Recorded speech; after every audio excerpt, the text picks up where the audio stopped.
Hello friends, बिना रवा recipe में आपका स्वागत है। आज मैं बनाने वाली हूँ एक विंटर रेसिपी, मेथी के लड्डू। मेथी के लड्डू खास करके विंटर में खाए जाते हैं और ये जोड़ों के दर्द को दूर करते हैं। मेथी के लड्डू एक औषधीय रेसिपी है। इसे खाने से 12 महीनों तक आप स्वस्थ रहेंगे और ये हर रोज़ खाया जाए तो जोड़ों का दर्द कम होता है, पैरों में होने वाली तकलीफ़ें दूर होती है और अगर इसे बच्चों को भी दिए जाए तो बच्चे के भी हड्डियाँ मजबूत होती है। और हर रोज़ एक लड्डू खाने से आपको डायबिटीज़ भी नहीं होगी और बीपी की प्रॉब्लम रहेगी तो भी यह दूर होगी। और खाने में कड़वे रहते हैं लेकिन एक औषधीय लड्डू है, इसलिए इसे बनाना ही चाहिए और विंटर पर ये खाने ही चाहिए। तो चलिए बनाना शुरू करते हैं। 250 ग्राम मैंने मेथी पाउडर लिया है। मेथी को क्रश कर लेना है और इस तरह से आटे जैसा कर लेना है।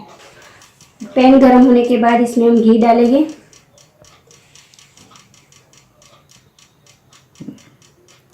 ढाई सौ ग्राम मेथी ली है तो 200 ग्राम घी लेना है।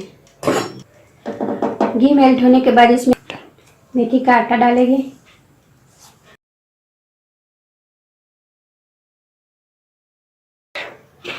मेथी को हमें घी के साथ मिक्स कर लेना है अच्छे से और इसे भून लेना है। गैस की आंच मीडियम रख ली है और इस तरह से हमें चलाते रहना है। इस तरह से करीबन 5 मिनट तक हमें इसे चलाते रहना है। और ये जब लड्डू बनते हैं तो बहुत ही स्वादिष्ट लगते हैं। वैसे मेथी खाने में कड़वी लगती है, इसलिए सब इसे अवॉइड करते हैं, इसे खाना पसंद नहीं करते हैं, लेकिन सच में ये बहुत ही गुणकारी है, इसलिए इसे हमें खाना ही चाहिए। आपको कैसे पता चलेगा कि मेथी सीख चुकी है? तो इसमें से जब घी छूटने लगेगा तो समझ लेना है कि मेथी भून चुकी है। 5 मिनट के बाद हल्की हल्की से स्मेल भी आने लगी है और घी भी छूटने लगा है, यानी कि हमारा आटा सीख चुका है। इसे हम अलग बर्तन में निकाल लेंगे। भुनी हुई मेथी को मैंने अलग से बर्तन में निकाल लिया है। अब एक कढ़ाई में थोड़ा सा घी लेके करीबन 100 ग्राम घी लेना है। 100 ग्राम गोंद लिया है, वो हम घी में डालेंगे और इसे हिलाते हुए इस तरह से हिलाते हुए भून लेना है। इस तरह से चलाते रहने से वो चिपकता नहीं है और इस तरह से भून जाएगा। देखिए, अगर आप फ्लैट कढ़ाई में ये प्रोसेस करेंगे तो वो पपड़ी बन जाएगा गोंद, इसलिए आप ऐसी कढ़ाई में इसे भूनते रहिए। 100 ग्राम घी में 100 ग्राम गोंद को इस तरह से हमें भून लेना है। और हमारा जो गोंद लिया है मैंने वो तैयार है।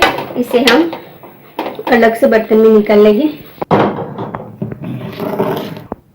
अब हम जिस पैन में हमने मेथी का आटा भुना था उसी पैन में हम जो आगे की प्रोसेस है वो करेंगे। अब वही पैन में हम 100 ग्राम घी डालेंगे।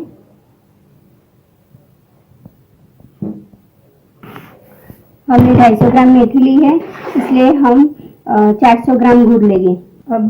अब इसमें हम गुड़ डालेंगे। गुड़ को मैंने छुरी से छोटे छोटे पीसेस कर लिए हैं। पैन में डालकर मेल्ट होने तक इसे हम चलाते रहेंगे। ये प्रोसेस करते समय बहुत ही ध्यान रखना है कि गुड़ ज़्यादा मेल्ट न हो जाए।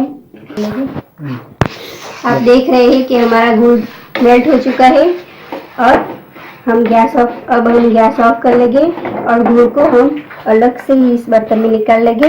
उससे पहले हमने जो मेथी भुनी हुई है वो डाल देंगे बड़े से बर्तन में और इसके अंदर हम डालेंगे मेल्ट किया हुआ गुड़। और इसमें हम डालेंगे जो गोंद लिया था वो भी डाल लेंगे और इसे अच्छे से मिक्स कर लेंगे। गुड़ जैसे ही मेल्ट हो जाए तब उसे गैस पे से उतार ले और उसे मेथी का जो हमने मिश्रण तैयार किया है भूनकर उसमें डाल दे और इस तरह से मिक्स कर ले। अब इसमें हम मेथी पाक के सारे मसाले डालेंगे जो विंटर में खाने से उससे बहुत ही लाभ होता है। इसमें मैंने लिया है गंठोड़ा पाउडर, 100 ग्राम गंठोड़ा पाउडर लिया है, इसे डाल देंगे। और 50 ग्राम मैंने सॉल्ट पाउडर लिया है, इसे डाल देंगे और इसे अच्छे से मिक्स कर लेंगे। इसका जो टेस्ट है वो बहुत ही अच्छा आता है और खाने में बहुत ही स्वादिष्ट लगते हैं। इसे अच्छे से मिक्स कर लें। थोड़ा सा रूम टेम्परेचर पर ठंडा होने दें और इसके बाद उसके हम लड्डू बनाएंगे। सारे इंग्रेडिएंट्स मिक्स करने के बाद इसमें हम डालेंगे ड्राई फ्रूट्स। ड्राई फ्रूट्स में मैंने लिया है किशमिश, काजू और बादाम। इसके अलावा भी आप पिस्ता वगैरह डाल सकते हैं इसमें। और इसे अच्छे से मिक्स करके इसे मीडियम साइज के लड्डू बना लेंगे। इसमें हम मीडियम साइज के लड्डू बनाएंगे। लड्डू हमें सुबह में एक लड्डू खाना है, इसलिए कितनी मात्रा में लेना है उस हिसाब से हम लड्डू बनाएंगे। और लड्डू बनाने के बाद उसमें हम खसखस डालेंगे। खसखस को हाथों में लेकर इस तरह से गरम गरम ही हमें लड्डू बनाने के बाद तुरंत इसे लगा लेना है। देखिए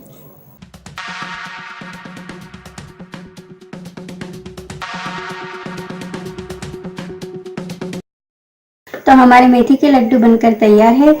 इसे मैंने खसखस से गार्निशिंग किया है।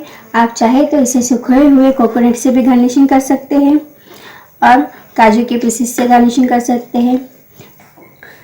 रोज़ाना एक लड्डू लीजिए और ये लड्डू 10 से 15 दिन तक आप इसे सर्व कर सकते हैं।